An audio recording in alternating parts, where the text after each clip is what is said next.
pemerintah Kota Makassar menghadirkan kepastian kerja bagi ribuan tenaga honorer dan mengurangi angka pengangguran, akhirnya menunjukkan hasil konkret.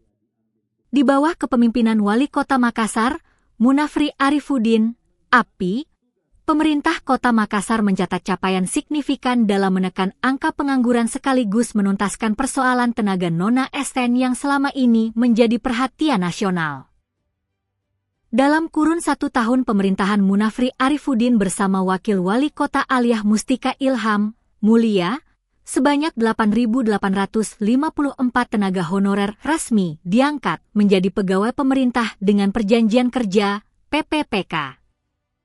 Berdasarkan data Badan Kepegawaian dan Pengembangan Sumber Daya Manusia Daerah (BKPSDMD) Kota Makassar, sepanjang tahun 2025 sebanyak 8.854 tenaga honorer resmi diangkat menjadi pegawai pemerintah dengan perjanjian kerja (PPPK).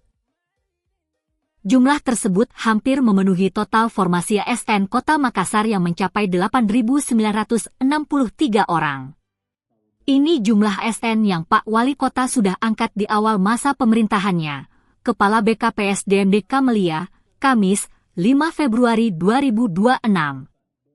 Pada 2025, dari total formasi Kota Makassar, 8.963 yang berhasil menjadi ASN 8.854 orang, lanjutannya.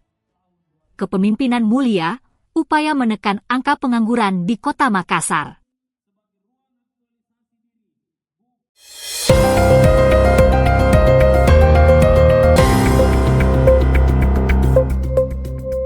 Komisi D Dewan Perwakilan Rakyat Daerah, DPRD, Sulawesi Selatan, Sulsel, memanggil para kontraktor pemenang tender proyek irigasi Maltirs untuk memaparkan rencana pekerjaan proyek senilai hampir 600 miliar rupiah.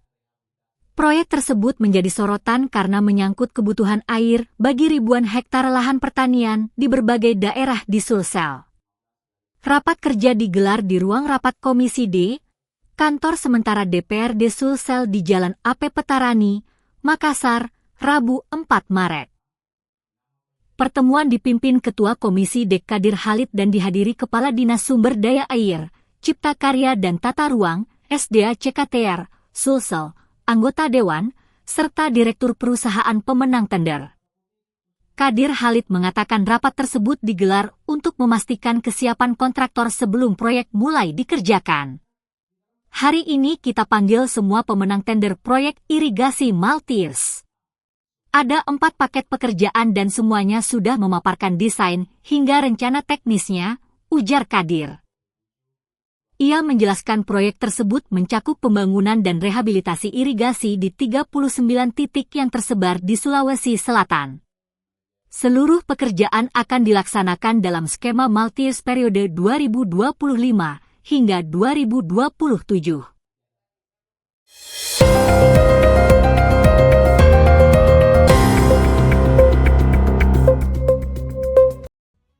Gubernur Sulawesi Barat, Suhardi Duka, kembali melanjutkan rangkaian safari Ramadan pemerintah Provinsi Sulawesi Barat dengan mengunjungi Kabupaten Mamasa, tepatnya di Kecamatan Mambi, Rabu 4 Maret. Dalam kegiatan tersebut, Gubernur Sulbar didampingi Sekretaris Daerah Sulbar Junda Maulana, Wakil Ketua DPRD Sulbar Suraidah Suhardi, jajaran Kepala OPD, serta unsur Forkopimda. Agenda safari Ramadan diawali mengunjungi proyek infrastruktur jalan di Mambi Urekang, dilanjutkan dengan buka puasa bersama di kediaman Wakil Bupati Mamasa, Haji Sudirman. Pada kesempatan itu, Gubernur menyerahkan 500 paket sembako kepada masyarakat, menandatangani 4 prasasti ruas jalan yang telah dibangun oleh pemerintah Provinsi Sulawesi Barat, serta menyerahkan santunan kematian BPJS Ketenagakerjaan kepada 3 ahli waris. Dalam sambutannya, Gubernur Suhardi Duka menegaskan bahwa pembangunan provinsi dan kabupaten merupakan satu kesatuan yang tidak dapat dipisahkan. Antara provinsi dan kabupaten itu satu kesatuan.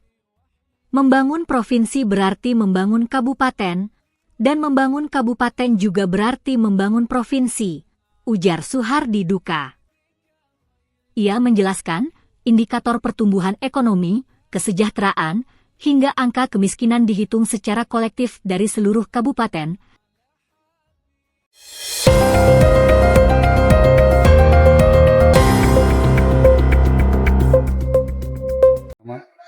Yang harus kita taati adalah pajak nih. Jadi alhamdulillah di rapat tadi di DPR diputuskan bahwa semuanya harus dibayarkan. Alhamdulillah penyampaian dari ketua DPR sangat bagus sekali karena beliau menyampaikan sangat detail dan saya dijelaskan bahwa inilah cara-cara pembayaran. Jadi apa untuk membangun Makassar, dan alhamdulillah apa yang diputuskan saya sangat menerima dengan sangat bangga. Dari tunggakannya itu dari tahun berapa sampai? Jadi gini, sepemahaman saya itu yang saya tahu itu dari ini kan pertama kali saya dipanggil. Jadi terkait tunggakan itu informasi yang saya dapat dari dalam bahwa itu dari bulan Oktober 2023. Oktober. Ini penyampaian, cuma kan saya sampaikan bahwa semua akan kita bayarkan berapapun nilainya. Jadi tadi dikatakan sama salah satu fraksi bahwa ada yang diundang, saya datang. Nah kalau kami kan begitu diundang pertama kali, memang kita. Yang penting inisiatifnya. Ini pengelolaan Partai Unas, rumah sakit Unas secara keseluruhan dari depan sampai belakang.